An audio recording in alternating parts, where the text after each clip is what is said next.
ॐ नमो भगवते वासुदेवाय। ॐ नमो भगवते वासुदेवाय। ॐ नमो भगवते वासुदेवाय। ॐ अज्ञानतिमिरन्धस्य ज्ञानञ्जनशलाकया चक्षुरुन्मिलितं येन तस्मै श्रीगुरवे नमः। श्रीचैतन्यमनोभीष्टं स्थापितं येन भूतले स्वयं रूपकदा मह्यं ददाति स्वपदान्तिकं। वन्देऽहं श्रीगुरोः श्रीयुतपदकमलं श्रीगुरून् वैष्णवांश्च श्रीरूपं साग्रजातं सहगणरघुनाथान्वितं तं सजीवं साद्वैतं सावधूतं परिजनसहितं कृष्णचैतन्यदेवं श्रीराधा कृष्णपादान् सहगण ललिता श्रीविशाखान्वितांश्च। हे कृष्ण करुणा सिंधु दीनबंधु जगत्पते गोपेश गोपिका कांत राधा कांत नमस्तुते। तप्त कांचन गौरांगी राध वृंदावनेश्वरी वृषभानुसुते देवी प्रणमामि हरिप्रिये। वाञ्छाकल्पतरुभ्यश्च कृपा सिन्धुभ्यैव च पतितानां पावनेभ्यो वैष्णवेभ्यो नमो नमः। जय श्री कृष्ण चैतन्य प्रभु नित्यानंद श्री अद्वैत गदाधर श्रीवासादि गौर भक्त वृंद। हरे कृष्ण कृष्ण कृष्ण हरे हरे, हरे राम राम राम हरे हरे। हरे कृष्णा। सभी भक्तों का स्वागत है। श्रीपाद रामानुजाचार्य की जय।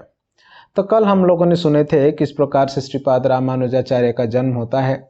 यमुनाचार्य के शिष्य श्री शैलपूर्ण के बहन कांतिमती के गर्भ से उनका जन्म होता है रामानुजाचार्य का, और श्री शैलपूर्ण उनका नाम रामानुजाचार्य रखते हैं। इस प्रकार से उनके पिताजी के देहांत के बाद उनका विवाह के बाद रक्षकंबल से उनका विवाह होता है। फिर उनके पिताजी का देहांत होता है। फिर वो कांचीपुरम आ जाते हैं। कांचीपुरम में यादव प्रकाश नामक एक मायावादी पंडित के गुरुकुल में वो जॉइन होते हैं।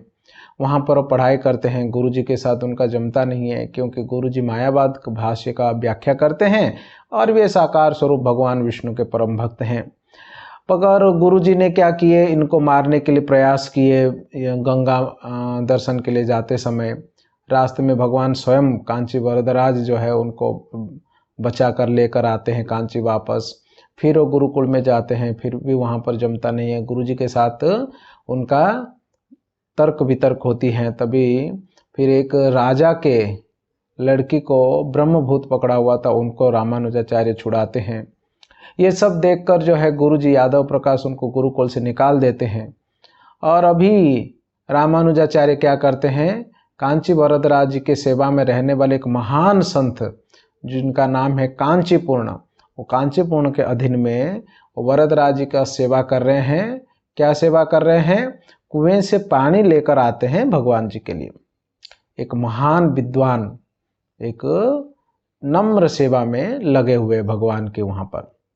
और ये कांचीपूर्ण थोड़े कम जाति के थे, छोटे जाति के थे, इसलिए जो है रक्षकंबल जो रामानुजाचार्य की पत्नी है वो उनको उसी प्रकार से व्यवहार करती थी। रामानुजाचार्य एक बार उनके प्रसाद यानी झूठा खाने के लिए, वहाँ महाप्रसाद पाने के लिए उनको घर पे बुलाते, इनवाइट करते हैं। मगर रामानुजाचार्य आने से पहले उनकी पत्नी उनको खिलाकर वापस भी भेज देती है, और वो सारा प्रसाद बचा हुआ जो फेंक कर और सब घर को लिपा पूछा कर देती है। ये बात रामानुजाचार्य को जमता नहीं है। कांचीपूर्ण बहुत ऊंचे कोटि के भक्त हैं। कांचीपुरम में वरदराज स्वामी की सेवा में रहते हैं। देखिए, ये दक्षिण भारत के जो भगवान हैं, भक्त है, उनके नाम आप लोग अगर पहली बार सुनते हैं तो आपको ध्यान से याद रखना चाहिए। श्री संप्रदाय में 3 मूल विग्रह होते हैं, या 3 मूल और मुख्य धाम होते हैं।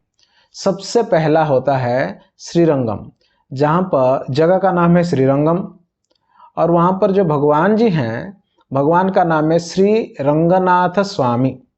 ये हेड ऑफिस है श्री संप्रदाय का। दूसरा है कांचीपुरम, जगह का नाम कांचीपुरम है, और वहाँ पर जो भगवान हैं उनका नाम है श्री वरदराज स्वामी। और तीसरा है तिरुपति, जगह का नाम है। और वहाँ पर जो भगवान जी रहते हैं श्री वेंकटेश्वर स्वामी।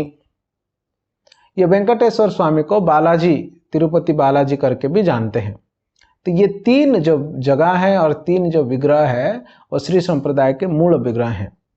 आपकी जानकारी के लिए बता दूं, अगर आप तिरुपति से चलेंगे दक्षिण की ओर तो 4 घंटे में, 3-4 घंटे में कांचीपुरम आ जाएगा।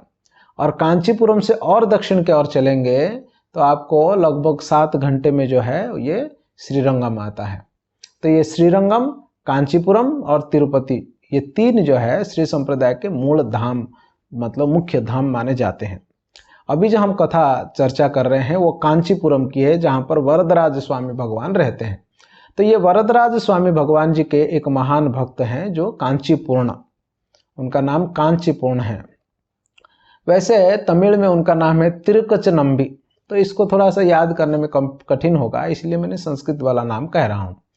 कांचीपूर्ण भगवान वरदराज के ऐसे उत्तम कोटि के भक्त रहे कि स्वयं भगवान विष्णु जो वरदराज स्वामी हैं वो कांचीपूर्ण को स्वयं रात को हाथ पकड़ कर रख लेते हैं अपनी सेवा करवाने के लिए।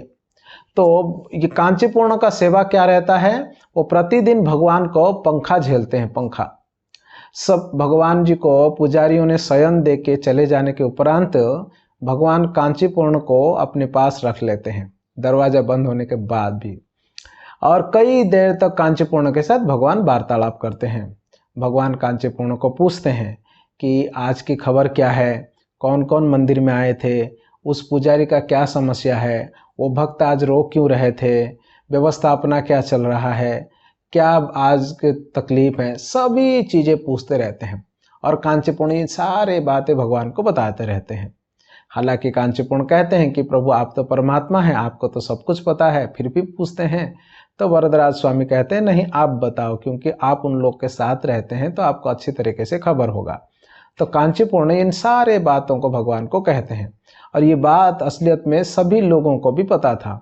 इसलिए भगवान वरदराज स्वामी का दर्शन करने के लिए आने वाले भक्त भगवान के पास अर्जी डालने के बाद भी वे जाकर कांचीपूर्ण को कहते हैं कि कृपया भगवान जी से पूछिए कि मेरा बेटी का विवाह कब होगा, मेरा बच्चे का क्या होगा, मेरा बीमारी ठीक कब होगा, मेरे ऊपर कृपा कब होगी।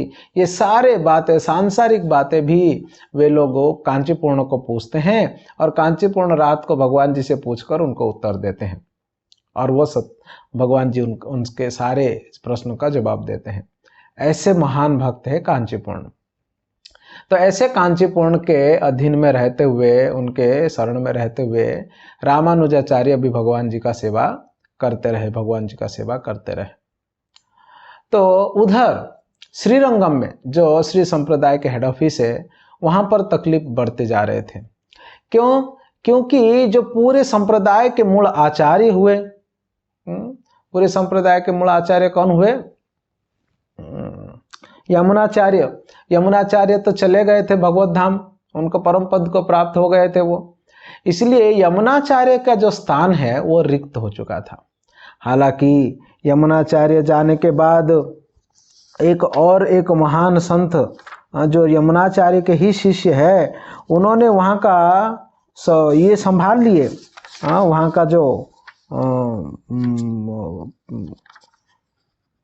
आचार्य की जो भूमिका है, उन्होंने आचार्य की भूमिका को संभाले। परंतु यमुनाचार्य की जैसा वो सबको संतुष्ट नहीं कर पाए।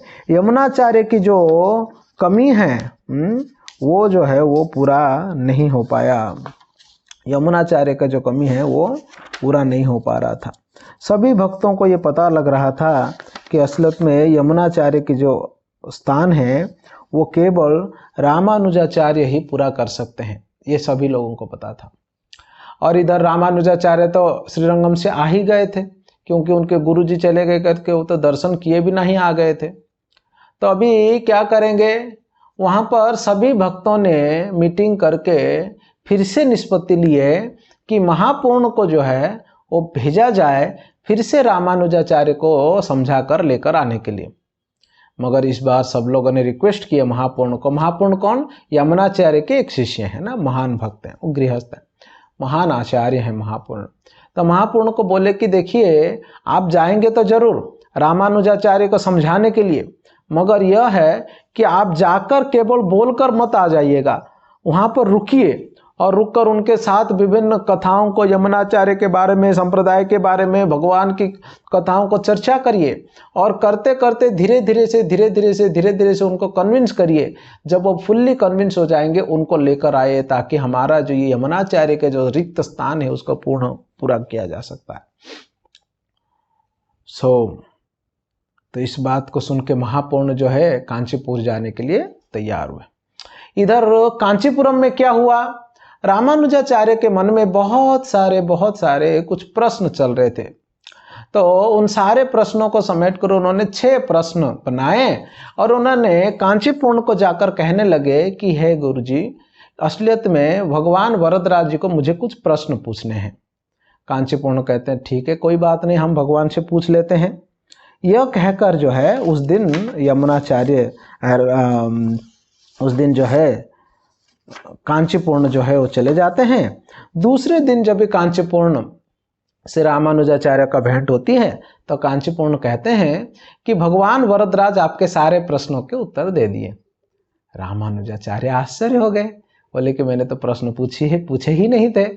तो उन्होंने बोले कि क्या बताए भगवान ने ना। सबसे पहला प्रश्न का उत्तर देते हैं, भगवान कहते हैं कि हे रामानुज, आप इस बात को 100% कन्फर्म हो जाओ कि मैं ही स्वयं परम भगवान हूँ, सुप्रीम पर्सनालिटी ऑफ गॉडहेड हूँ। मेरे से ही संपूर्ण जगत की सृष्टि, प्रलय और पालन जो है वो होता रहता है। मैं ही परम ब्रह्म हूँ। ये पहला उत्तर वो देते हैं। और दूसरे प्रश्न का उत्तर वो कहते हैं कि जीवात्मा और परमात्मा ये दोनों अलग अलग है, ये कभी भी एकाकार या एक नहीं हो सकते हैं। ब्रह्म और जीव ये दोनों अलग अलग है, ये कभी भी एक नहीं हो सकते हैं। ये दूसरा प्रश्न का उत्तर है।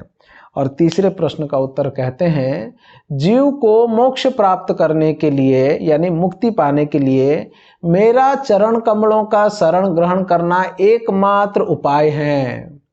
यानी एक जीवात्मा को मुक्ति चाहिए, अगर मुक्ति प्राप्त करने की इच्छुक है तो उसके लिए एकमात्र उपाय बच जाता है। वो उपाय क्या है? भगवान के चरणों का शरण ग्रहण करना पड़ेगा। ये वरदराज स्वामी उत्तर देते हैं। और चौथे उत्तर वो कहते हैं कि अगर कोई भक्त अगर जिंदगी भर डेडिकेटेडली अगर मेरी उपासना, मेरी भक्ति करता है, अंत समय पर अगर कुछ बीमारी के वजह से, एक्सीडेंटली, अगर कोई भी कारण के वजह से वो मेरा स्मरण नहीं भी कर पाते हैं, तो मेरा जिम्मेदारी है, मैं स्वयं उस भक्त को याद आ जाऊंगा, मैं खुद उनको याद आ जाऊंगा। कितने दयालु हैं प्रभु, देखिए। वो भगवद गीता में कहते हैं ना, अंत काले च मामेव स्मरणम उक्त्वा कलेवरम यह प्रयाति समद्भावम यात्री नास्त्रत्य संशयः। अंत काल में जो मेरा स्मरण करता है वो मेरा भाव को प्राप्त होता है। फिर यहाँ पर कहते हैं, अगर जिंदगी भर वो भक्ति किया है डेडिकेटेडली, तो अंत समय में अगर वो याद नहीं भी कर पाता है मुझे, तो मैं खुद उसको याद आ जाऊंगा। तो ये चौथा उत्तर है।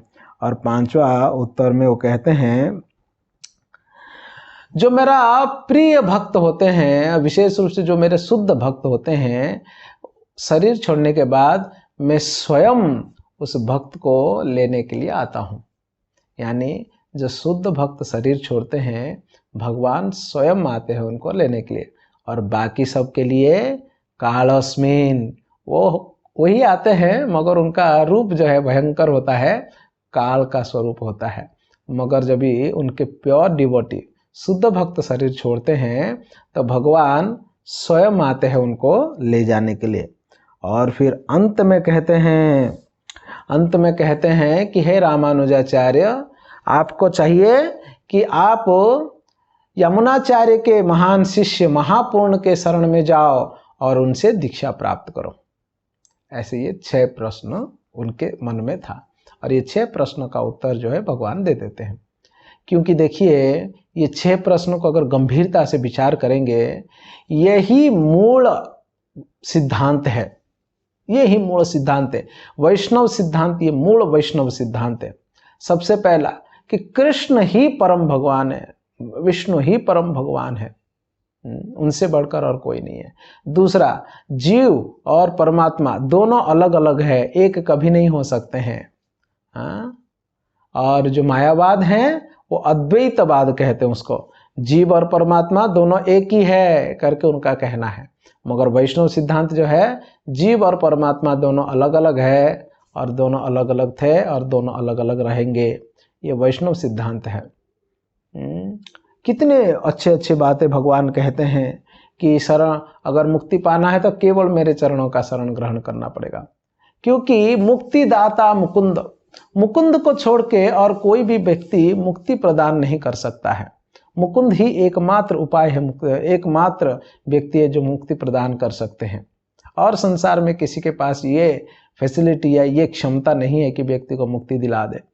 और अगर वो मुक्ति के लिए वो जीवन भर प्रयास भी किया और अंत में अगर वो याद नहीं भी कर पाया भगवान को, तो भगवान स्वयं याद आ जाते हैं उनको। कितने दयालु हैं प्रभु। और अंत में रामानुज को ये भी कह दिए कि महापूर्ण से तुम दीक्षा ले लो। ये बात को सुनकर रामानुजाचार्य लेट किए बिना, विलंब किए बिना वो तुरंत श्रीरंगम के लिए निकल पड़े, जहां पर वो महापूर्ण को मिलकर उनसे दीक्षा ले। क्योंकि ऑलरेडी पहले एक बार उनसे धोखा हो चुका है। यमुनाचार्य से मिलने के लिए जिंदगी भर उनको इच्छा थी, आशा थी, और जब पहुंचते हैं थोड़ा लेट होने के वजह से यमुनाचार्य चले जाते हैं छोड़कर संसार को।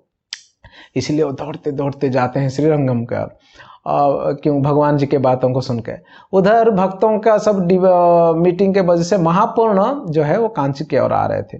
इस बार महापूर्ण अपने पत्नी के साथ आ रहे थे, और ये दोनों श्रीरंगम से आने वाले महापूर्ण और उनकी पत्नी, और इधर कांचीपुर से जाने वाले रामानुजाचार्य जो है, ये बीच में एक जगह है मधुरांतकम करके, उस मधुरांतकम गांव के पास जो है वो छोटा सा टाउन, वहाँ पर ये दोनों गुरु और शिष्य की मुलाकात होती है।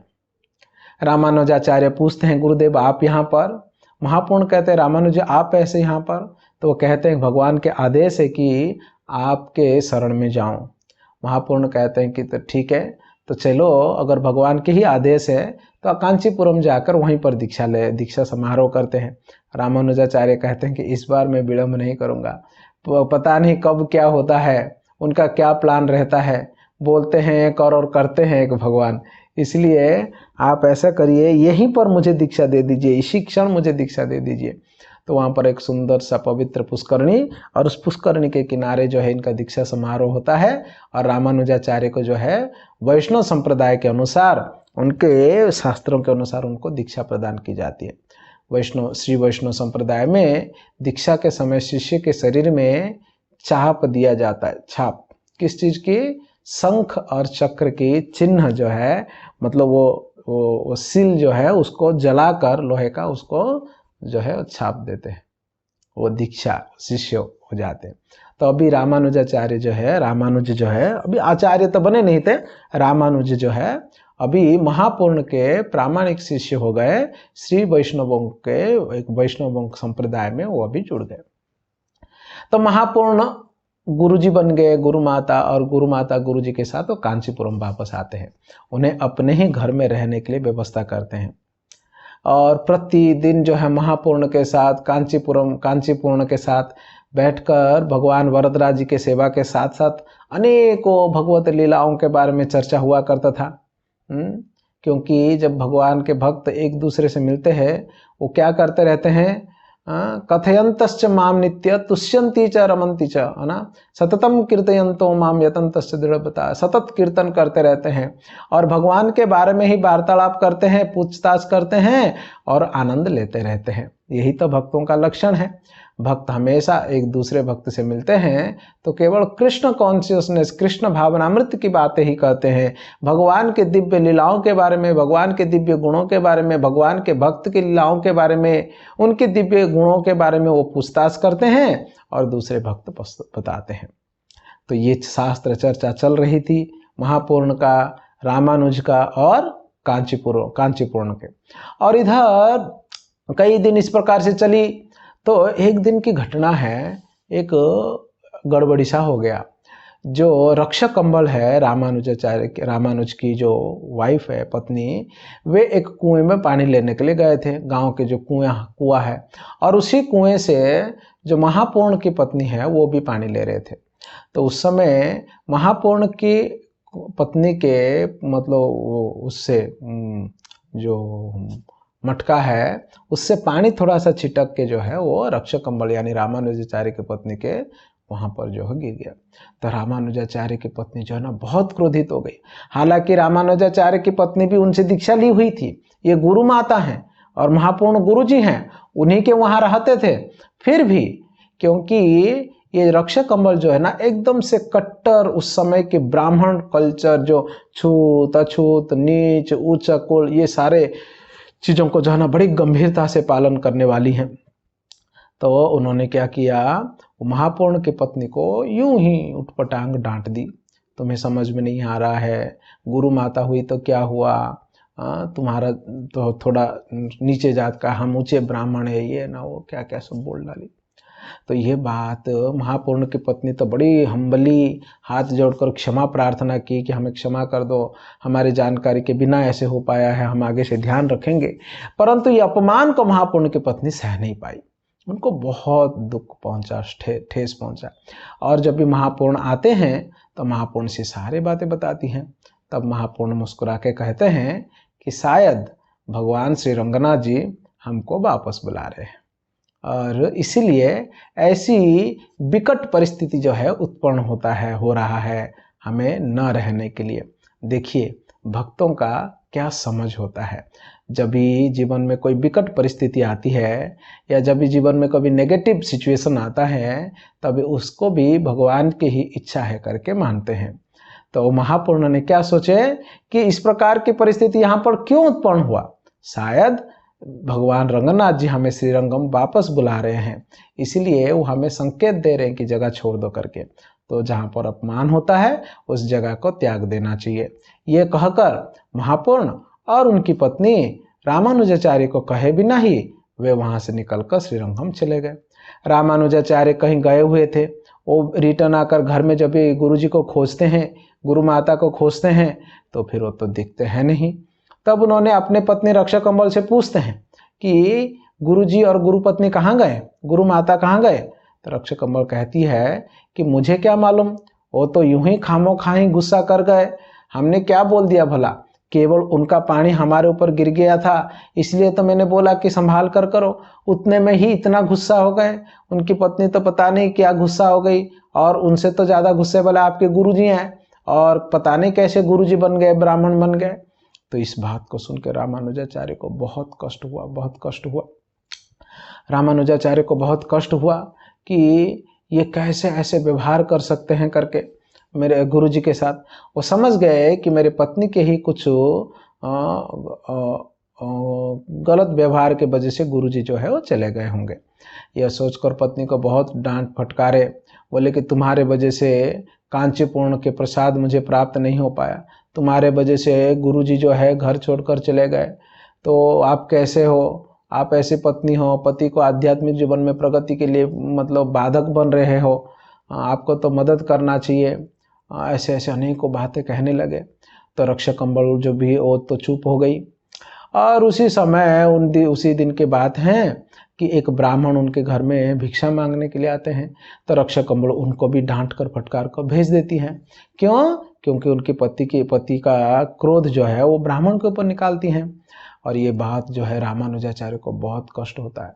रामानुजाचार्य सोचते हैं और कि अब इनके साथ रहना उचित नहीं है, क्योंकि भगवत भक्ति में प्रगति करने के सारे जो परिस्थितियां हैं ये अनुकूल नहीं बना, प्रतिकूल बन जा रहा है इनके वजह से। इसलिए प्रतिकूल जो परिस्थिति है उसको त्याग करना चाहिए। यह सोचकर रामानुजाचार्य एक उपाय सोचे। एक ब्राह्मण को बुलाकर कहने लगे कि हे ब्राह्मण देवता, हम आपको कुछ दान देंगे मगर आप हमें मदद करिए। हमारी पत्नी है, उनके पिताजी के घर से खबर आई है, उनकी छोटी बहन, हमारी पत्नी की छोटी बहन जो है उनका विवाह है, तो वो खबर आई है करके हमारी पत्नी को लेकर उनके पिताजी के घर जाइएगा और बोलिए कि उनके पिताजी खुद भेजे हैं करके। तो इस प्रकार से ब्राह्मण जो है उनसे दान लिए और रक्षक कम्बल को जाकर कहने लगे कि आपके पिताजी ने हमको भेजा है, आपकी छोटी बहन का विवाह है, तो आपको कुछ दिन पहले आना चाहिए मदद करने के लिए। तो रक्षक कम्बल बहुत प्रसन्न हो जाती है, पिताजी के घर से बुलावा आया है करके।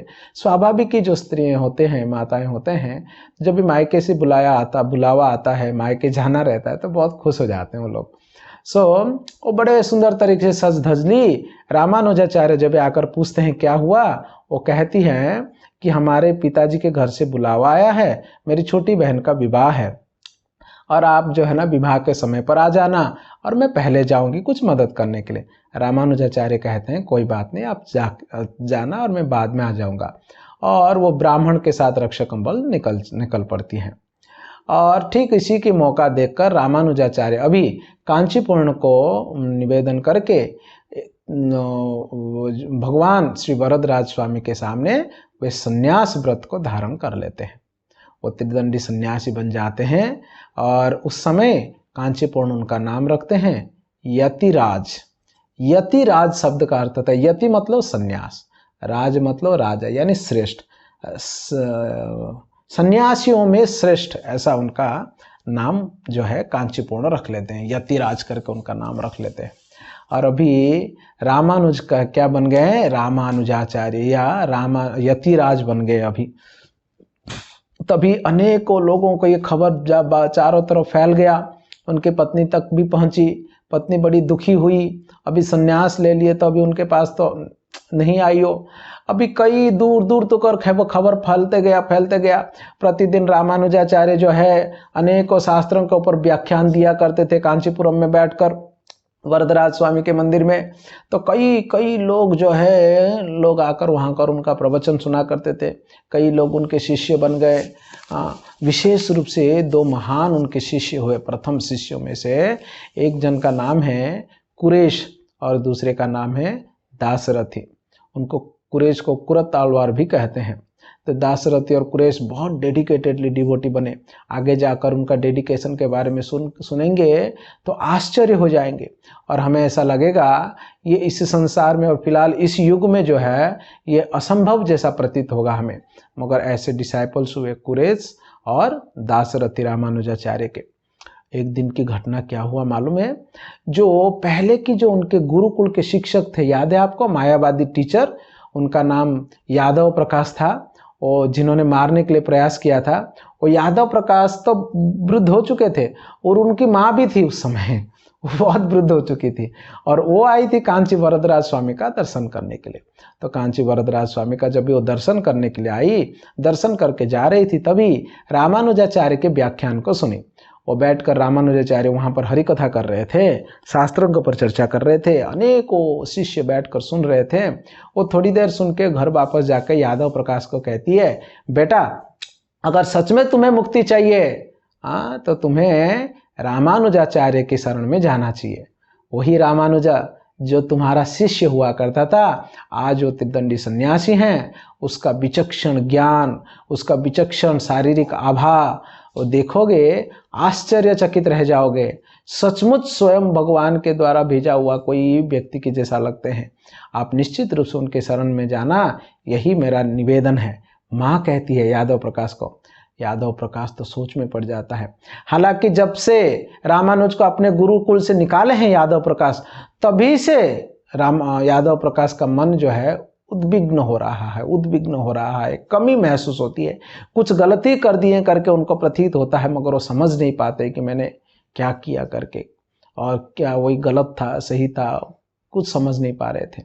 तो कुछ दिन ऐसे ही वो छटपटाए कि जाऊं नहीं जाऊं। विचार करिए ना, जो शिष्य बना हुआ था, जो स्टूडेंट था अपने स्कूल का, अभी वो गुरु बने हुए हैं और उनके शरण में जाना, उनको प्रणाम करना, उनको दंडवत करना कितना बड़ी बात है। मतलब सोचो, कितना अपना ईगो को जो है मतलब ये करना पड़ेगा, अहंकार को जो है दबाना पड़ेगा। ये आसान बात नहीं है। इस प्रकार से शरणागत हो जाना शिष्य के पास जाकर गुरु जी को। तो फिर भी कुछ दिन इंतजार किए, मगर वो सह नहीं पाए। एक दिन उन्होंने कांचीपुर्ण को जाकर मिलते हैं और वो कांचीपूर्ण से कहते हैं कि क्या आप मेरे लिए वरदराज स्वामी को पूछ सकते हैं कि मुझे क्या करना चाहिए, मैं बहुत परेशान हूँ। कांचीपूर्ण दूसरे दिन कहते हैं, हाँ, वरदराज स्वामी कहते हैं कि आपको रामानुजाचार्य के शरण में जाना चाहिए, वो आपको उपाय बताएंगे। इस बात को सुन के यादव प्रकाश क्या करते हैं, वो रामानुजाचार्य के पास जाते हैं। और उस समय रामानुजाचार्य व्यास आसन पर बैठकर प्रवचन दे रहे हैं, और उस समय और वहाँ पर जैसे ही वो यादव प्रकाश को देखते हैं, वे तुरंत जो है उनको सम्मान देते हैं और प्रणाम करते हैं और उनको उपयुक्त आसन प्रदान करते हैं बैठने के लिए। और यादव प्रकाश जो है रोने लगते हैं, क्षमा मांगने लगते हैं, कहते हैं कि हे रामानुज, हमें क्षमा कर दीजिए, हम क्या क्या अपराध आपके चरणों में नहीं किए, हम तो पब्लिकली बोलने के लिए भी मतलब हमें शर्म आ रहा है, हमारे लिए तो कोई क्षमा का सवाल ही नहीं उठता, फिर भी आप बहुत दयालु है, वैष्णव दयालु होते हैं, हमने सुने कि आप हमें क्षमा कर दीजिए और कृपया मुझे अपने शिष्य के रूप में स्वीकार करिए। और साथ साथ में कहते हैं कि रामानुज, मैं कैसे इस बात को मानूं कि ब्रह्म और जीव दोनों एक ही है, क्योंकि आज तक मैंने बचपन से यही पढ़ते आया है, शंकराचार्य जी ने यही बताया है कि जीव और ब्रह्म दोनों एक ही है, दोनों को ब्रह्म कहा जाता है। जीव तो माया के अधीन में है और इसलिए शरीर प्राप्त होता है, ब्रह्म भी माया के अधीन में होता है। तो इस प्रकार से कभी विग्रह बनता है तो कभी स्वयं आते हैं शरीर लेकर, और जब भी माया से वो ऊपर उठ जाता है, जीव भी ऊपर उठ जाता है और वो ब्रह्म में एकाकार हो जाता है। यही तो हमने सब अभी तक सुनकर सीख कर आए हैं, तो कैसे स्वीकार करो? क्योंकि देखो, हो सकता है भावुकता से कभी व्यक्ति झुक जाए, मगर उनको फिलोसॉफिकली जो एक लॉजिकल एंड जो है होना चाहिए, लॉजिकल मतलब समझ जो है वो बहुत ज़रूरी है व्यक्ति को, उसका जो दृढ़ता, उसकी जो डेडिकेशन है वो टिके रहने के लिए, उसकी जो श्रद्धा है वो न टूटने के लिए। तो इसलिए रामानुजाचार्य अनेकों शास्त्रों से सुंदर सुंदर उदाहरण देकर बहुत ही सिंपल सरल तरीके से वो यादव प्रकाश को समझा दिए कि हे यादव प्रकाश, असलियत में जीव और ब्रह्म ये दोनों अलग हैं, एक कभी नहीं हो सकते हैं। भले ही संसार में लोग कहते हैं, भले ही शंकराचार्य इस बात को कहते हैं, परंतु वो गलत सिद्धांत हैं, वो गलत बात को प्रचार किए हुए हैं करके ये रामानुजाचार्य जो है वो साबित कर देते हैं। तो तभी वो यादव प्रकाश वो रामानुजाचार्य के डिसाइपल बनने के लिए तैयार होते हैं। तो उनको कहते हैं कि हमें कृपया शिक्षा पर हमें कृपया क्या प्रदान करिए, शिष्य के रूप में स्वीकार करिए करके। तो तभी शिष्य के रूप में स्वीकार करने के लिए कहते हैं, तभी रामानुजाचार्य उनको दीक्षा देते हैं और उनका नाम रख लेते हैं गोविंद दास, ऐसा यादव प्रकाश का नाम रखते हैं। उसी समय उनको 50-60 साल से भी अधिक उम्र हो चुका था, या गोविंद दास नाम रखते हैं। और रामानुजाचार्य उनको सेवा भी देते हैं, उन्हें कहते हैं कि आप आदर्श वैष्णव व्यवहार के ऊपर एक ग्रंथ लिखिए। तब गोविंद दास ने वैष्णव संप्रदाय को स्वीकार करने के बाद यति धर्म समुच्चय करके एक ग्रंथ को उन्होंने रचना किया, और जिसमें वैष्णव आदर्श वैष्णव कैसा होना चाहिए उसके बारे में उन्होंने वर्णन किया।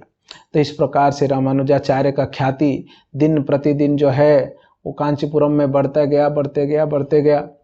उधर श्रीरंगम में जो है भक्त लोग जो है बड़े विचलित हो रहे थे। क्योंकि जो यमुनाचार्य की जो कमी है वो तो पूरा हो नहीं पा रहा था। महापूर्ण आए थे रामानुजाचार्य को ले जाने के लिए, मगर महापूर्ण भी चले गए बीच में। तो अभी क्या होगा? सभी भक्त लोगों ने, विशेष रूप से तिरुवरंग, जो यमुनाचार्य के बाद में जो डिवोटी, जो भक्त वहाँ कर आचार्य की भूमिका को निभा रहे थे, उनका नाम तिरुवरंग था। तिरुवरंग भी ये महान आचार्य हैं, महान भक्त हैं, शास्त्रों में प्रवीण हैं, फिर भी जो यमुनाचार्य के जैसा व्याख्यान प्रदान करना, यमुनाचार्य के जैसा लेक्चर देना, यमुनाचार्य जी के जैसा भक्तों को संभालना, उनकी मनस्थिति को जानना, ये सारे बातें जो है वो हो नहीं पा रही थी। ये बात तिरुवरंग भी खुद भी जानते थे कि मेरे से ये चीज़ें नहीं हो पा रही थी करके। तो तिरुवरंग और सारे भक्त लोग मिलकर श्री रंगनाथ जी के पास जाते हैं, और रंगनाथ जी के पास जाकर रंगनाथ से निवेदन करते हैं, हे प्रभु, हे रंगनाथ, हे नम पेरुमल, आप जानते हैं कि यहाँ पर यमुनाचार्य की कितनी कमी है, क्या आपको महसूस नहीं होता है? हम सभी लोग आपकी सेवा में तो लगे हुए हैं दिन रात, परंतु क्या आपको पता नहीं चलता? हम लोग आपकी सेवा केवल यंत्रवत कर रहे हैं। हमारी भावनाएं, हमारी भक्ति, हमारी इमोशंस जो है वो पूरा लगा हुआ नहीं है। हर समय केवल यमुनाचार्य जी की याद सताती है, हर समय वो कमी हमें महसूस होती है। वो शास्त्रों के व्याख्यान सुनने के लिए हम तरस गए हैं। हे प्रभु, हे रंगनाथ, आप तो सबके हृदय के बात जानते हैं, हमारे भी इस दुख को लाघव करिए प्रभु, करके सभी भक्तों लोगों ने भगवान रंगनाथ जी से प्रार्थना किया।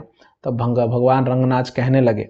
साधारणतः भगवान उस समय भक्तों से बातें किया करते थे, और कई बार तो डायरेक्टली बात करते थे विग्रह, जैसे कांचीपूर्ण के साथ करते हैं, और कई बार स्वयं वो पुजारी जो है उनके पुजारी सेवा में जो है उनकी शरीर में आके भगवान कहते थे। तो भगवान कहने लगे कि ओ ठीक, ये सत्य बात है, मैं भी इस बात को जानता हूँ, और आप चिंता मत करो। इसके लिए क्या करना पड़ेगा? वरदराज को कहना पड़ेगा। ओ वरदराज तो दान देने में माहिर है, इसलिए उसका नाम है वरदराज। वरद मतलब वर देने में, राजा है वो, मतलब कोई भी आकर कुछ भी मांगे, वर मांगे, वो दे देते हैं।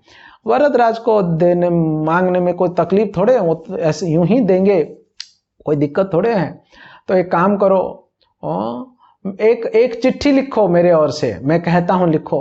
तो एक भक्त लिखने लगे, एक ब्राह्मण। तो कहने लगे, हे वरदराज मेरे प्रिय मित्र, आपका नाम वरदराज है, अभी समय आ गया कि आप अपने नाम को सार्थक करिए। आप वर देने में राजा है, तो अभी आपका नाम आप सार्थक करिए, है ना। ये हस्तिगिरी के ऊपर रहने वाले आप महान हैं, देवताओं से पूजित हैं, आप बड़े सुंदर हैं, श्री देवी भूदेवी के साथ आप अनंत लीलाओं को कर रहे हैं। वैसे तो कांचीपुरम जो है वो वैराग्य के लिए प्रसिद्ध हैं, उसको त्याग मंडप कहते हैं कांचीपुरम को। तो हे वरदराज, हम बड़े प्रसन्न होंगे कि अगर आप रामानुजाचार्य को यहाँ पर भेजते हैं तो हमारे भक्त और हम बहुत प्रसन्न होंगे। आपका प्रिय रंगा, श्रीरंगम से। ऐसा चिट्ठी लिख के एक ब्राह्मण के हाथ में फोल्ड करके भेज दिया गया। तो तालपत्री में लिखा होगा उस टाइम पे। तो ब्राह्मण उस खबर को लेकर कांचीपुरम आते हैं। कांचीपुरम आकर वो भगवान के चरण कमलों में वो चिट्ठी को रखते हैं। ब्राह्मणों ने उनको स्वागत करते हैं और उनको प्रसाद वगैरह खिला के उस दिन रुकते हैं वहाँ पर। वो ब्राह्मण, रात्रि होती है। आपको मैंने पहले ही बताया था कि रात्रि के समय कांचीपुरम में कांचीपूर्ण नामक डिवोटी के साथ भगवान प्रतिदिन वार्तालाप करते हैं। तो अभी वरदराज स्वामी रात को कांचीपूर्ण को पूछने लगे, अनेकों बातें पूछते पूछते कहते हैं, अच्छा कांचीपूर्ण, वो एक नया व्यक्ति आज यहाँ पर आया था, ब्राह्मण, वो कौन था, कहाँ से? तो प्रभु श्रीरंगम से आया हुआ है। अच्छा, क्यों? ना पता नहीं, कुछ तो खबर लेकर आया हुआ है आपके लिए और आपके चरण कमलों में रखा हुआ है ना। वो देखो देखो क्या खबर है, किसने भेजा ना। वहाँ लिखा हुआ है कि प्रभु ये खबर तो रंगनाथ जी का है। तो भगवान वरदराज मुस्कुरा के कहते हैं, वाह, उस रंगा को आज मेरी याद आती है, इतने सालों, इतना सदियों बाद। क्या लिखा है रंगा, पढ़ो। तो कांचीपूर्ण पढ़ते हैं और उसमें लिखा हुआ है, जो जो बातें सब बताते हैं। वरदराज जो है गंभीर हो जाते हैं। वे कहते हैं, क्या सोचता है ये रंगा, यही चालाक है संसार में और बाकी सब मूर्ख हैं। कोई भी कितना भी बड़ा दानी व्यक्ति क्यों ना हो, क्या वो व्यक्ति अपने प्राण को दान में दे सकता है कभी?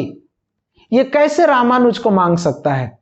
क्या उसे पता नहीं रामानुज मेरा प्राण है और मैं प्राण को ही दे दूंगा तो मैं कैसे जीवित रहूंगा? इस प्रकार से वरदराज कहते हैं।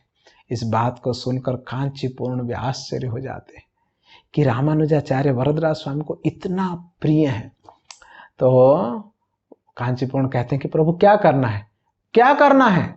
उनको यही जवाब लिखकर भेजिए, उनको सुबह बुलाइए और हमारे आशीर्वाद दीजिए। सटारी है ना, सर पे देते हैं ना आशीर्वाद, सटारी कहते हैं उसको। कुछ जगहों पर उसको मुकुट कहते हैं वो मुकुट नहीं है, वो होता है सटारी। वो भगवान की चरणों का रखने का स्थान है। भगवान उसके ऊपर चरण रखकर बैठते हैं। चरण पादुका, इसलिए आप देखेंगे सटारी के ऊपर चरण पादुका होते हैं छोटे छोटे, कुछ मंदिरों में उसको मुकुट जैसा रखे हैं, मुकुट नहीं है, वो सटारी कहते हैं उसको। मूलतः इसका ओरिजिन उधर ही हुआ है। और जैसे जगह राधा कृष्ण के मंदिरों में साधारण तो ये नहीं रहता है, परंतु विष्णु मंदिर, जगन्नाथ मंदिर इत्यादि में वो रहता है। वो अलग विषय हैं, उसके बारे में कभी और विचार करेंगे। तो उसको आशीर्वाद दे दो, मेरा चरणामृत दे दो, और उसको कहो, वरदराज कहता है कि वो दानी है मगर वो अपना प्राण को दान में नहीं देना चाहता है, ऐसा कहते हैं। तो ठीक यही जवाब उस ब्राह्मण को दिया गया। ब्राह्मण निराश होकर वो श्रीरंगम पहुंच जाता है। श्रीरंगम में सब लोग इंतजार करते हैं कि ब्राह्मण ने क्या जवाब लाया, क्या जवाब लाया। तो ब्राह्मण ये बात को कहते हैं तो सारे भक्त दुखी हो जाते हैं। श्रीरंगम के रंगनाथ स्वामी भी बोलते हैं कि अच्छा वरदराज ऐसा जवाब दिया, ठीक है कुछ और उपाय करेंगे। सब भक्त लोग फिर से भगवान के शरण में जाते, बोलते प्रभु अभी क्या। रंगनाथ कहते हैं कि कोई बात नहीं, हमें मालूम है कि वरदराज की कमजोरी क्या है उसकी कमजोरी क्या है हमको मालूम है। हमको उसके कमजोरी के पॉइंट को, नस को पकड़ना पड़ेगा, तभी जाकर उससे रामानुज को ला सकते हैं। तो उसका नस पकड़ेंगे ना, मुझे मालूम है उसके कौन से नस को पकड़ना है। रंगनाथ जी कहते हैं ऐसा। देखिए अभी दो विग्रहों के बीच में जो है, एक भक्त के लिए जो है क्या चल रहा है, प्रतिद्वंदिता चल रही है। तो रंगनाथ जी कहते हैं वरदराज की कमजोरी है एक संगीत, विशेष रूप से देवगान नामक एक संगीत है, गीत है जो देवताओं गाते हैं भगवान वरदराज की प्रसन्नता के लिए, इसलिए वरदराज को देवराज भी कहते हैं। तो वो संगीत उसकी कमजोरी है। तो हमारे यहाँ पर कौन है बहुत सुंदर गाने वाला और नाचने वाला? तो सब लोग कहते हैं प्रभु हमारे यहाँ पर यमुनाचार्य के बेटे वररंग, यमुनाचार्य जो थे ना महान आचार्य, उनके बेटे थे वररंग। वररंग है, बहुत सुंदर गाते हैं वररंग। तो फिर रंगनाथ जी कहते हैं ठीक है वररंग को बुलाओ। खुद भगवान वररंग को कहते हैं वररंग क्या आप देवगान को प्रैक्टिस कर सकते हैं? लगे यस प्रभु कर सकता हूँ। तो आप देवगान को बहुत सुंदर तरीके से प्रैक्टिस करिए, अभ्यास करिए, और नृत्य भी। और कुछ ही दिनों के बाद वरदराज का विवाह उत्सव आएगा। तो जब विवाह उत्सव आएगा, उस विवाह उत्सव में भगवान वरदराज श्रीदेवी भूदेवी उनकी दोनों पत्नियों के साथ विवाह मंडप में बैठकर विवाह करेंगे। और उस विवाह उत्सव में हर एक व्यक्ति अपने अपनी कला प्रदर्शित करेंगे। तभी ये वररंग भी जाकर अपनी कला को प्रदर्शित करने के बहाने वो देवगान को गाना, और देवगान को गाना गाना गाना, वो देवगान सुन के वो बड़ा प्रसन्न हो जाएगा, पागल हो जाएगा वो कौन? वरदराज। और गाते रहना गाते रहना गाते रहना, नाचते रहना साथ साथ में, तब तक गाते रहना तब तक नाचते रहना जब तक वो पूरा एक्सट्रेसी में नहीं आ जाता है। कौन? वरदराज। और वो आपको कहेगा कि मैं कुछ देना चाहता हूँ, मैं कुछ देना चाहता हूँ, आप खुश कर दिए। जब ये एकदम एक्सट्रीम एक्सट्रेसी में आकर कहता है कि उनको बोलना कि प्रभु आप सत्य करना, जब त्रिवार सत्य करेंगे तब हम बताएंगे, और उसके बाद बताना उसको कि मुझे रामानुज चाहिए करके। वररंग पूरी तैयारी करते हैं देवगान की। सारे भक्त लोग भी फिर से एक आशा बनाए रखते हैं। और अभी सचमुच ये वररंग बड़े एक्सपर्ट थे गाने में, नाचने में। और वो क्या करते हैं, अभी कांचीपुरम जाते हैं, जब भी भगवान वरदराज स्वामी का विवाह उत्सव प्रारंभ हो चुका था। विवाह उत्सव में पहुंचते हैं, विवाह मंडप है वहाँ पर कांचीपुरम में भगवान जी के प्रांगण में। उस विवाह प्रांगण में, विवाह मंडप में भगवान जी का विवाह होता है। और वर और वधू यानी स्वयं भगवान देवराज या भगवान वरदराज बैठे हुए हैं, दोनों पत्नी साथ में है। उत्सव विग्रह उनके भगवान जी की प्रतिमा वहाँ पर हैं। और यहाँ पर सब लोगों ने सामने जो है अपने अपनी कला प्रस्तुत कर रहे हैं। दक्षिण भारत में उड़ीसा में आप जाएंगे कि अभी अभी तो बैंड बाजा, वो सिनेमा गाना बजा कर जो है उसमें दारू पी के वो पागलों की जैसा, भूतों के जैसा नाचना सब शुरू हो गया है। मगर पहले बहुत सुंदर जो है पारंपरिक वाद्य यंत्र जो है वो बज रहे थे, और वो मंगल वाद्य कहते हैं उसको, मंगल वाद्य बजता है। और मंगल वाद्य बजने के साथ साथ में जो भी उनके मित्र हैं, उनके फ्रेंड्स हैं, रिलेटिव्स हैं, वो लोग उनकी कलाओं को प्रस्तुत करते हैं वहाँ पर वर और वधू की प्रसन्नता के लिए। तो उसी प्रकार से यहाँ पर भगवान, ये सारे परंपरा असलियत में भगवान से ही आई है, भगवान के से ही ये सारे प्रथा परंपरा चालू है। ये सब जो है ना कलयुग की रजोगुण और तमोगुण के प्रभाव ज़्यादा मात्रा में प्रकट होने के बस ये सब तमाशा हो रहा है। उन सारा परंपराओं को हम लोग भूल जा रहे हैं। तो तभी सभी लोगों ने अपना अपना कला को प्रस्तुत करते हैं। और ये वररंग जो श्रीरंगम से गए थे, इनका भी परिचय दिया गया, प्रभु ये वररंग है। उन्होंने बताया नहीं कहाँ से आया करके, और बोले कि देवगान गाएंगे। तो भगवान खुश हो गए, देवगान गाएंगे। अभी देवगान गाना शुरू किए। जैसे जैसे जैसे जैसे गाना शुरू किए वैसे वैसे भगवान जो विग्रह हैं वो बैठे हुए हैं, तो उनका हाथ जो है वो ऐसे ऐसे बजने लगा। तो बाजू में बैठे हुए लक्ष्मी जी जो हैं, मतलब श्रीदेवी भूदेश्वरी जी जो हैं, वो हाथ पकड़ लेती है भगवान का।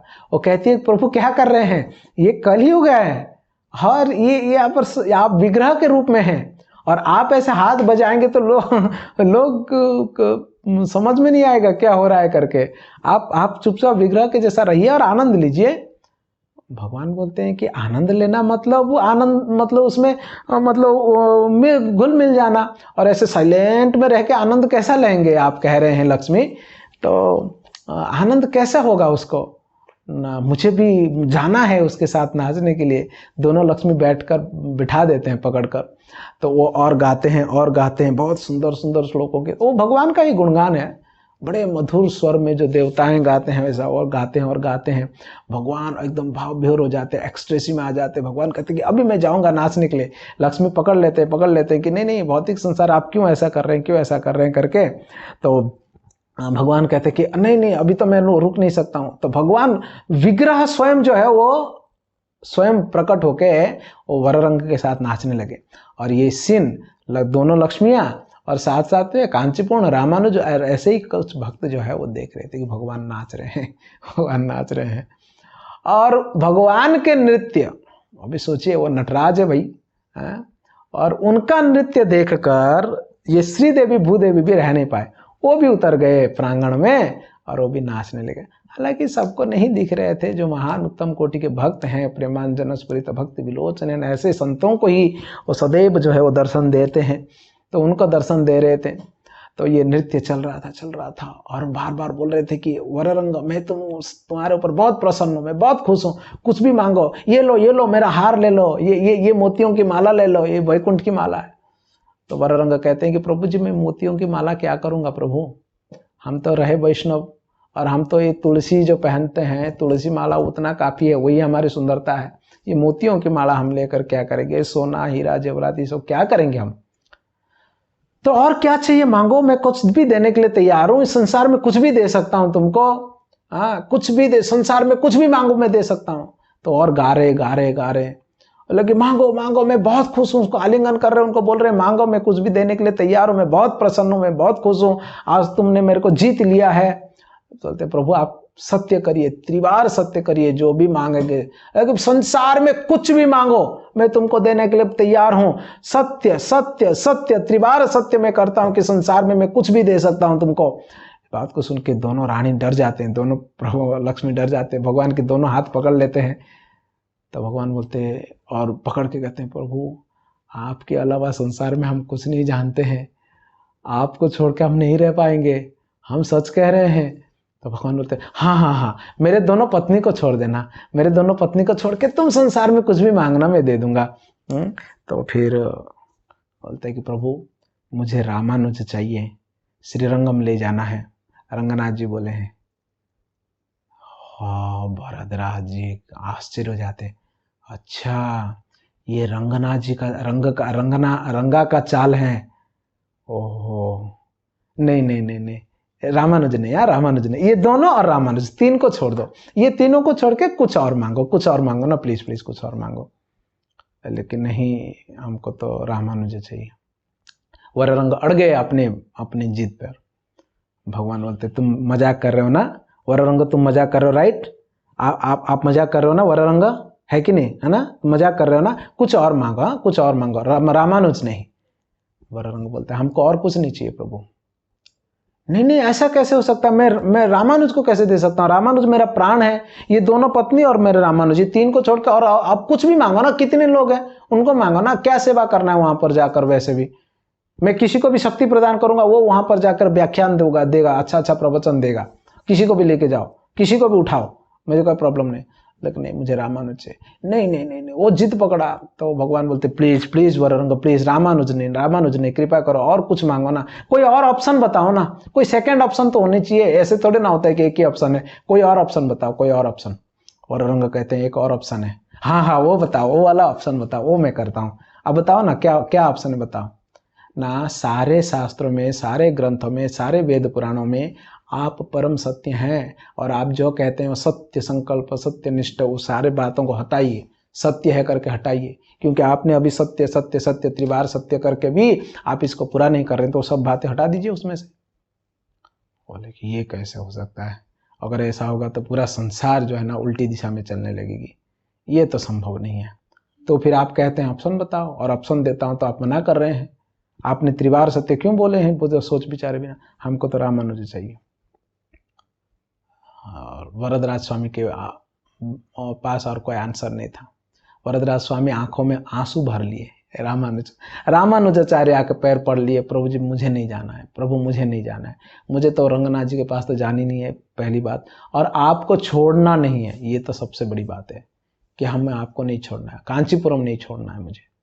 वो रोने लगे, वरदराज रोने लगे, उन्हें देखकर दोनों लक्ष्मियां रोने लगे, कांचीपूर्ण रोने लगे, महान महान भक्त, जहां पे वररंग जो है वो ठस से मस नहीं हो रहे हैं। देखो वो रंगनाथ जी के प्रति कैसे डेडिकेटेड, देखिए क्या लीला, अद्भुत लीला है भगवान और भक्तों की। मतलब कोई भौतिकवादी व्यक्ति, कठोर हृदय वाला का, भौतिक संसार में आनंद लेने वाला व्यक्ति ऐसे लीलाओं को समझ नहीं सकते हैं। ऐसी दिव्य लीलाएं भगवान करते हैं कि अपने भक्त को पास में रखने के लिए। तब वरदराज कहते हैं कि रामानुज मेरे पास और कोई उपाय नहीं है। रामानुजाचार्य रोने लगते हैं, वररंग उनका हाथ पकड़ते बोलते चलिए हमारे साथ श्रीरंगम, और रामानुज को लेने लगते हो, और वरदराज स्वामी केवल रोने के अलावा और कुछ नहीं था। और रामानुजाचार्य जा रहे हैं मंदिर के बाहर, और भगवान वरदराज जो है उनके पीछे पीछे पीछे पीछे चल रहे हैं, लक्ष्मियां साथ में चल रहे हैं, और ऐसे करते करते मंदिर के गेट के बाहर रामानुज निकले, और भगवान गेट तक जाते हैं रामानुज को देखने के लिए। वो सीन याद करिए, अभी तो नहीं होता है, पहले जब भी एक कन्या विवाह के बाद अपने ससुराल के लिए निकलती है मायके से, तभी उसके पिताजी का हालत क्या होता है, क्योंकि बचपन से लेके इतने लाड़ प्यार से उसको पाला पोसा बड़ा किया, उसकी सारे कमियों को पूरा किया, उसके सुख दुख, रूठना नाराज होना, सब चीज़ों को झेला, और अंत में उस कन्या को वो दूसरे को दे रहा है। और वहाँ कैसे रहेगी, कहाँ रहेगी, क्या करेगी, क्या खाएगी, कौन देख रेख करेगा, कौन प्यार करेगा, कितना काम करना पड़ेगा, सारा चीज़ों को सोच सोच के पिताजी अत्यंत दुखी हो जाते हैं। और माँ रोती है, पिताजी रोते हैं, पिताजी बड़े दुखी रहते हैं। कन्या जा रही है जब भी, और वो कन्या भी बार बार पिताजी को आकर आलिंगन करती है जाते समय। ठीक उसी प्रकार का एक वातावरण बना हुआ था। रामानुजाचार्य मंदिर छोड़ के जा रहे थे, और वरदराज स्वामी को, और वरदराज स्वामी उनके पीछे पीछे जा रहे थे कि रामानुज को छोड़ने के लिए तैयार नहीं है। रामानुजाचार्य पीछे मुड़ते मुड़ते देखते हुए जा रहे हैं, और भगवान वहाँ खड़े रह के देख रहे हैं रामानुज। जब तक रामानुजाचार्य मतलब दूर चले जाते नहीं है, अपने दृष्टि से बाहर नहीं चले जाते, तब तक भगवान वहाँ खड़े रह के देख रहे हैं, रामानुज को देख रहे हैं। और रामानुजाचार्य तब तक पीछे मुड़ के देखते हैं जब तक कांचीपुरम के गुंबज जो है उनको दिखता है, जब तब तक वो पीछे देख रहे हैं और रो रहे हैं। क्या अद्भुत दृश्य है। इस प्रकार से रामानुज कांचीपुरम से निकल कर वो श्रीरंगम जाते हैं। अभी श्रीरंगम पहुंचने ही वाले हैं, अभी लेटे हुए प्रभु भगवान श्री रंगनाथ जी, भगवान रंगनाथ जो है ना बहुत विशाल काय विग्रह है, वो हमेशा लेटे हुए रहते हैं अनंत सैया के ऊपर। और उनके जो उत्सव विग्रह हैं वो बड़े नटखट है। रंगनाथ उनका नाम है, छोटे से हैं, जो लेटे हुए वो रंगनाथ हैं, और जो उत्सव विग्रह है उनका नाम है नम पेरुमल। एक्चुअली वो उत्सव विग्रह और उनमें ना थोड़ा सा मूड का फर्क है। नम पेरुमाल का मूड और उत्सव और श्री रंगनाथ जी का मूड जो साधारण तो उत्सव विग्रह मूल विग्रह का प्रतिनिधि होते हैं और उसी मूड में रहते हैं, वही होते हैं वहाँ पर वही माने जाते हैं। मगर रंगनाथ जी में वैसा है कि मूल विग्रह और उत्सव विग्रह में थोड़ा सा मतलब मूड ऐसा है कि वो जो छोटे प्रभु है भगवान है उनको प्रेम से सब लोग नम पेरुमाल कहते हैं। नम मतलब मेरे, पेरुमाल मतलब प्रभु भगवान, मेरे प्रभु ऐसे कहते हैं। और लेटे हुए जो है उनको रंगनाथ जी कहते हैं। तो रंगनाथ जी जो है वो जो लेटे हुए वो उठ के मेन गेट में चले जाते हैं रामानुजाचार्य को स्वागत करने के लिए। नम पेरुमाल जो है अपने पुजारी को कहते हैं मुझे भी ले चलो वहां पर। वो तो हमेशा सोता रहता, वो उठ के चला गया और मैं इतना एक्टिव हूं, मैं गया नहीं आज। पुजारी लोग कहते हैं कि आपके लिए बहुत सारा आपके लिए इतना सारा फेस्टिवल्स चाहिए, वाद्य यंत्र चाहिए, नगाड़े चाहिए, दुंदुबियाँ चाहिए, मंत्र चाहिए, ये सब कहाँ से अभी तुरंत होगा। लेकिन नहीं कुछ नहीं चाहिए, अभी ऐसे ही ले जाओ। क्योंकि रामानुज को क्या लगेगा कि रंगनाथ चला गया स्वागत करने के लिए और मैं गया नहीं हूँ, क्या सोचेगा वो, ले जाओ मुझे। तो ऐसे भगवान पहुँचते हैं वहाँ पर। रामानुज मेन एंट्रेंस पे आते हैं तो तब देखते हैं कि रंगनाथ जी स्वयं वहाँ पर खड़े। रामानुजाचार्य आश्चर्य हो जाते हैं, सीधा दंडवत प्रणाम करते हैं और कहते हैं कि प्रभु आप क्या कर रहे हैं, आप क्यों यहाँ पर आए हैं, आप मंदिर छोड़ के बाहर गेट पर क्या कर रहे हैं। ना नहीं, मैं आपके स्वागत करने के लिए आया हूँ। रामानुज कहते हैं आपको स्वागत करने की क्यों आने की जरूरत पड़ी, मैं तो आपका दर्शन करने के लिए आऊंगा ना, मैं सेवक हूं तो आपकी सेवा के लिए आ रहा हूं ना, तो आप यहाँ पर क्यों आए हैं। अरे आप इतना दूर से कांचीपुरम से चल के मेरे लिए आए हो तो मैं थोड़ा सा मंदिर से बाहर गेट तक नहीं आ सकता हूँ क्या। तो आ सकता हूँ, कोई बात नहीं, मैं बहुत खुश हूँ कि तुम कांचीपुरम से यहाँ पर आए हैं, मुझे मालूम है तुम वरद से बहुत प्रेम करते हो, वरद तुम्हें छोड़ने के लिए तैयार नहीं था, मगर कोई चिंता मत करो कि हम बहुत ध्यान रखेंगे आपकी, बहुत बहुत केयर करेंगे और हम बहुत प्रसन्न हैं आपसे, इसलिए हम आपको वर देते हैं आप संसार में किसी भी प्रकार के व्यक्ति का कोई भी बीमारी हो आप ठीक कर सकते हैं और किसी भी व्यक्ति को माया के चंगुल से निकाल के भगवत धाम भेज सकते हैं। ये दो वर जो है भगवान खुश होकर रामानुजाचार्य को दे देते हैं। बताइए, हाँ, ये दो वर दे दिया रामानुजाचार्य कहते हैं आप अभी चलिए अंदर। तो रंगनाथ जी को जाके सलाह देते हैं अपने आसन पर। फिर रामानुजाचार्य को मैं भगवान जी की मेन मतलब जहाँ से निकलते हैं भगवान वहाँ पास में ही जो है उनको सामने के और एक जो है आश्रम प्राप्त होता है, उस आश्रम में वो निवास करते रामानुजाचार्य। ऐसे महान भक्त रहे रामानुजाचार्य। अनेकों घटनाएं उनके जीवन में रामानुजाचार्य की हम सुनते रहेंगे। तो बहुत भगवान के प्रति, भक्तों के प्रति हमारा जो श्रद्धा है, भक्ति वो बढ़ता रहेगा। आपको पता है हिज होलीनेस भक्ति रसामृत स्वामी महाराज जी ने ये रामानुजाचार्य के पूरे जीवनी के ऊपर 13 दिनों की प्रवचन दिए हैं, 1.5 घंटे का। बहुत सुंदर प्रसंग है, आप लोग सुन सकते हैं कभी। एक बार की घटना है, जब रामानुजाचार्य उसी आश्रम में रहते थे, वो मंदिर के गेट के पास में ही है, उधर ही हैं। जब श्रीरंगम जाएंगे तो आप देख सकते हैं। तो एक बार रामानुजाचार्य कावेरी नदी में स्नान करने के लिए गए हुए थे। कावेरी में स्नान करते समय वहाँ पर भगवान रंगनाथ जी का एक पुजारी भी स्नान कर रहे थे। तो रामानुजाचार्य पूछे उनको, कैसे हैं आप, सब ठीक है और सेवा ठीक चल रहा है।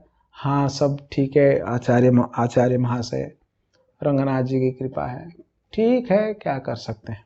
नहीं क्यों, क्या हुआ, क्या होगा। जब हम अकेले थे, सेवा करते थे भगवान की, तो तभी एक मटके में प्रसाद आ जाता था भगवान रंगनाथ जी का और हम पाके तुष्ट हो जाते थे, बहुत अच्छा जिंदगी चल रहा था। और हम विवाह किए तो हम 2 हो गए, फिर भी एक ही मटके में हमें प्रसाद आता था, हम दोनों बांट के खाते थे और प्रसन्न होते थे। अभी हमारा संतान भी हुआ, हम 3 हो गए, हम 4 हो गए, तब पर भी उसी एक मटके में प्रसाद आता है और हम पाके संतुष्ट होते, कोई प्रॉब्लम नहीं है। रामानुजाचार्य समझ गए, चिंता मत करो, नम पेरुमाल आपकी सेवा, आपका देख रेख करेंगे। साधारणतः हम कहते हैं ना भगवान देखेंगे, चिंता मत करो, ऐसे रामानुजाचार्य कह दिए। हाँ कोई बात नहीं करके दोनों चले गए। बाद में रामानुजाचार्य उस बात को भूल गए।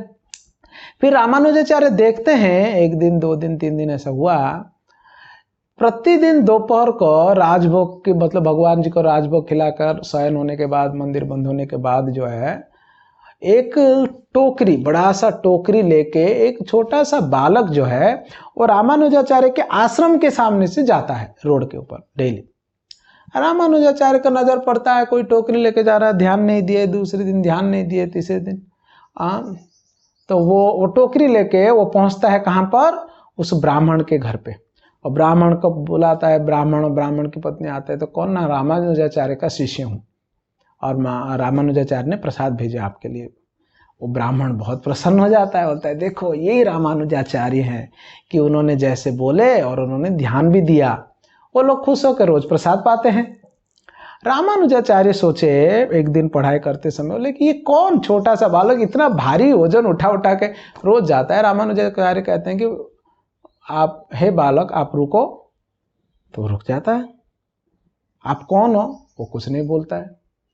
तो रामानुजाचार्य जाके नीचे झुककर उनके चेहरा देखते हैं। रामानुजाचार्य आश्चर्य हो जाते हैं, स्वयं भगवान थे। वे लोग जान जाते हैं भगवान को।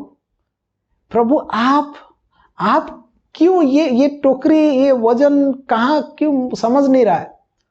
तो भगवान कहते हैं आपने बताया था ना उस ब्राह्मण को कावेरी के किनारे कि नम पेरुमाल देख रेख करेगा करके, तो मुझे देख रेख करने के लिए आपने बताया ना, तो मैं देख रेख कर रहा हूँ। उनको खाने की जरूरत पड़ती है, बेचारे मैं लेके जाता हूँ डेली।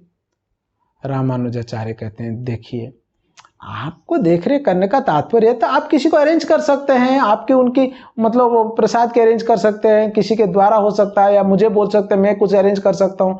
ये थोड़ा ना कि आप खुद लेके जाएंगे। तो भगवान कहते तो आपने तो बोला था मैं देख रेख करूंगा, आपने तो ये नहीं बोला था कि रामानुजाचार्य किसी को अरेंज करेंगे ले जाने के लिए, इसलिए मैं देख रेख करता हूँ स्वयं। रामानुजाचार्य के प्रभु आप ऐसे मत करिए, मैं प्रसाद भिजवा दूंगा, आप चिंता मत करिए। फिर रामानुजाचार्य उनको प्रसाद भिजवाते, भगवान को वापस भेजते मंदिर में।